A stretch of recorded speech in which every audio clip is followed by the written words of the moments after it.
Jack Rafferty, the Demolition Man. How are you? Yeah, great yourself. Very good. Look at these. Yeah, my pride and joys.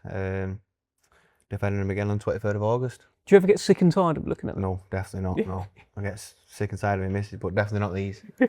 It's Mark Chamberlain next. Now we sat you and him next to each other at a press conference before. You had a good fight in front of you. He had a sort of a comeback fight, and you didn't really get into it. You were both like, got this man in front of me, and we'll see. But now that he is in front of you, like, what can you tell me about this fight? What are you thinking? It's a massive fight. Yeah, like I said, we paid our respects. We had a job to do. He had a job to do in his opponent. I had a job to do in my opponent. I always wasn't overlooking Reece McMillan. Them fights have gone now. And luckily enough, we're both under Frank's roof. And Frank's got this sorted. Massive fight. First headlining show on his own. Defending the British Commonwealth titles. Against a great opponent. How good is he for you? Maybe it's toughest opponent, and I believe it's Mark's toughest opponent. Got to be on my game. I know what he's about. I think he'll know what I'm about. Been in preparation for him for a bit now. Like I said, it's going to be a good Mark Chamberlain. People are going to say, where does he go after this? He might think that if he doesn't beat me. So I think that'll dig something else out of him, and it will be the best Jack Rafferty on that night, and it will be the best Mark Chamberlain on that night as well. The show's called Make or Break. Is that sort of apt for you? It's break or be broken, I think, in my favour. Like I said, there's no disrespect to Mark. I know what he is. A minor loss in his record. No disrespect to Josh Padley, but would the best Mark Chamberlain on that night beat Josh Padley?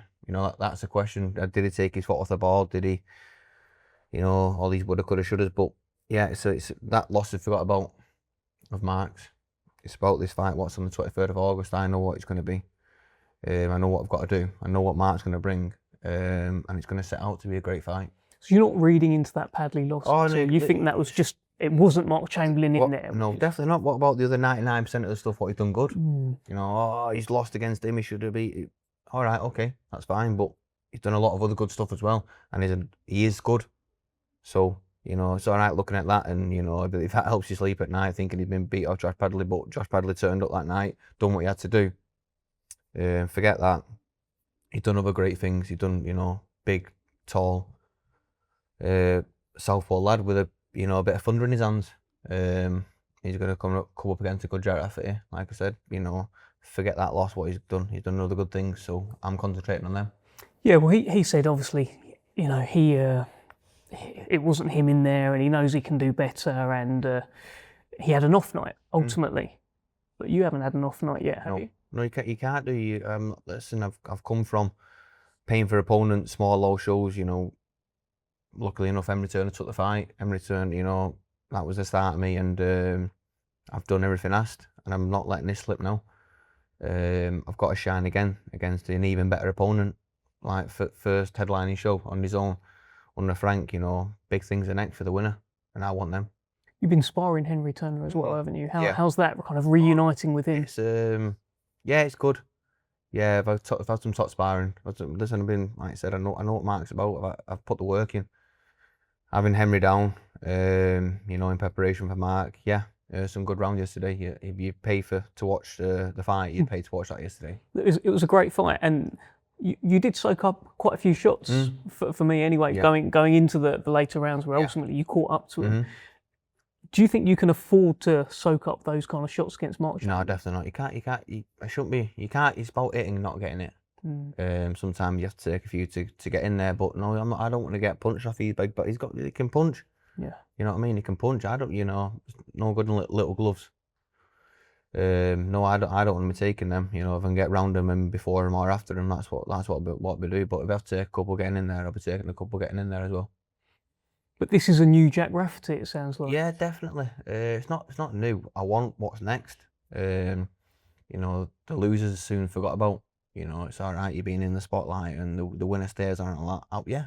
Well, the winner stays on then. I want to stay on. If Frank can put me on another good show, or even headline again, but I've got to show what I'm about, and I will be showing what I'm about on 23rd of August. Do you fear losing? Not losing, getting scared of getting beat for not doing the right things. If I lose against a better man, nothing else I could have done, that's cool.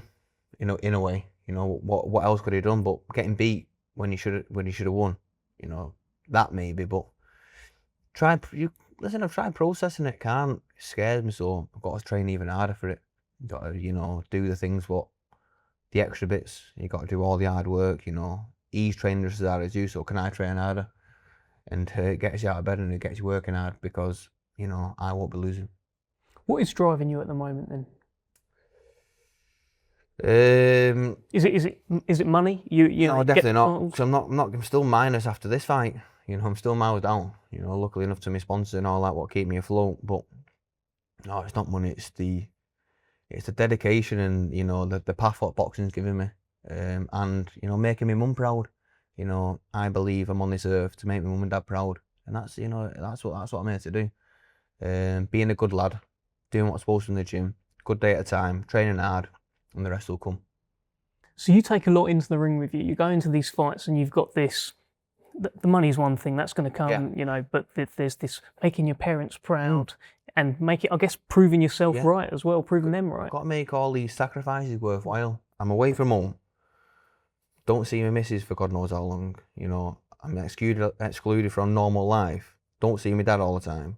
I'm in the gym working hard. You got to make them once your hand's raised, them not go and see my mum's grave, not go and see my nephews, not go and doing normal things what normal people do, what are called normal. It's all forgotten about when your hand's raised. So I've got to do all these hard things and all these sacrifices and make them pay off.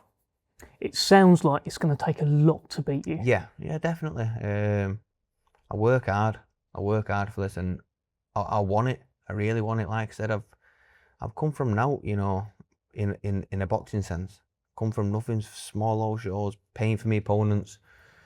I can't let this slip now. I've worked too hard for it, and I'm going to carry on working hard for it until I've achieved what I want to achieve out of boxing. Like I said, I'm not in this for the money, because I'm like I said, it's going to take some paydays to get me back on level. I'm here for, for a good life, hopefully what it will give me, and make my mum and dad proud. What did you think of Mark Chamberlain at the point where he was getting on all these Saudi shows, and he would have been making some good money there? I think he was driving around in very fast cars, going to Dubai and whatnot. What were you making of that? Do you know what? I've not made much of it. Like you said, to them paydays and all these big shows, and what is it for? What does it actually do? Is it pumping your ego up, or is it like, nah, this is meant this, I want it to carry on, let's carry on working hard for it? And that's what I do. Listen, all that's forgot about that Mark Chamberlain loss, that whatever he's doing outside the gym. Listen, I know what Mark's going to come. He don't want to lose now. He's going to be the best Mark Chamberlain, and I'll be capitalising and getting my hand raised. I think you've knocked out 6 in a row, is that right? Yeah. So demolition, just like relentless demolitions. Are you expecting another demolition job? Listen, I don't go for the knockouts. If I do what I'm supposed to do, my hard work, listening to Steve, them knockouts will come. You can't go in there expecting to blast them out, because you're going to. Surely you expect it now. Now that you've got 17 of 26 so far, 6 in a row. I tried knocking them out at first, and they don't come. Them knockouts don't. If you want to knock someone out, them knockouts don't come. By doing the simple stuff, them knockouts will come. Make it simple, and them knockouts will come. But no, I'm not going in there to blast Mark out. I know what it's about. He can blast. If I go in to blast him out, he could blast me out. He's got thunder in his hands as well. So no, I'm going to listen to Steve, do what I'm supposed to do, and that stoppage will come. How good is it to be on the show with Zach, and you're headlining, and he's coming through as well? He's now a Queensberry fighter as well. Like, it must be a good feeling. Class. Yeah, it's brilliant. We've worked hard for it. Finding them my best pal. I mean, I see him, and he sees me more than his missus and my missus. It's class. We do the same things every day. We train hard, we work hard, and we're going to put that fight in his boxing gym. Not like he's been off the map, but we've had Terry Flanagan, 5-time WBO world champion. Steve's been to the pinnacle of boxing. He's put a lot of work into us, slowly paying him back now, and that fight, they know what we're going to be about. Like I said, fighting with my best pal, main event, co-main event. Times are good. How do you think he's going to get on against Leon Woodstock? Good fight, right? Yeah, I reckon. Listen, he's he's banging hard at the minute. He's throwing big shots. You know, he's sparring top people. Some great sparring partners, and what he's doing to them, he's unbelievable. He's got thunder in his hands at the minute. He's fast, he's sharp, and you know, he's coming to his A game. That's Zach Miller what's turning up, and just as much as me. We've worked hard for it, and we'll be turning up that night. Okay, you going to bring the heat to the ice dome? Oh yeah, we're gonna have to, because it's absolutely freezing, isn't it? I keep hearing, terrible. We've got some portable heaters, and yeah, me and Zach we'll be warming the place up. I'm sure Zach will with his ring walk tune anyway. I don't know what it'll be, but that'll be getting it lively. But no, we'll be turning up that night, and we'll be making ourselves proud and everyone else proud. It's going to be a packed arena. What is it? Hold around 2,500. I think it's sold out. I think there's no tickets left. So in a small place with a lot of people, it's going to be a big night. I think there's a third of us between me and Zach. We sold a couple of tickets, a fair few tickets. So it's going to be a noisy army there. And now we'll be paying ourselves back, and making ourselves proud that night. Best of luck. Cheers. See you, mate.